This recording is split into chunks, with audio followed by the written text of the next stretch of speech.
मेहनत का फल मीठा होता है। एक प्रेरणादायक कहानी। एक छोटे से गांव में आरब नाम का लड़का रहता था।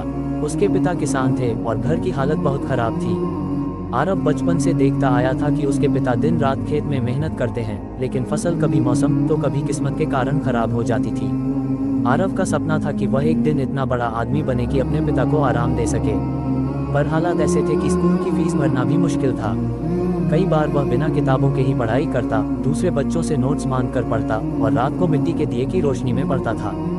गांव के लोग उसका मजाक उड़ाते, अरे आरब, तू किसान का बेटा है, पढ़ लिख कर क्या बड़ा अफसर बनेगा। लेकिन आरब के कानों में ये ताने नहीं, उसके सपनों की आवाज़ गूंजती थी, मेहनत का फल हमेशा मीठा होता है। वो सुबह 4 बजे उठता, पहले खेत में पिता का हाथ बटाता, फिर स्कूल जाता। कभी भूखा, कभी बिना जूतों के, लेकिन हिम्मत नहीं छोड़ी। परीक्षा के दिन आए, आरब ने दिन रात मेहनत की। जब परिणाम आया तो पूरा गांव हैरान रह गया। आरब ने जिला टॉपर बनकर दिखाया। सरकार ने उसकी पढ़ाई के लिए छात्रवृत्ति दी। उसने इंजीनियरिंग की पढ़ाई पूरी की और फिर एक बड़ी कंपनी में नौकरी पाई। कई साल बाद जब वो गांव लौटा तो वही लोग जो कभी उसे हंसते थे, आज उसके सम्मान में तालियां बजा रहे थे। आरब ने मुस्कुराकर कहा, ग्रेटर दैन, मेहनत भले देर से रंग लाती है, लेकिन उसका फल हमेशा मीठा होता है। और सच में उस दिन उसके पिता की आंखों में जो गर्व के आंसू थे, वही उसकी सबसे बड़ी जीत थी।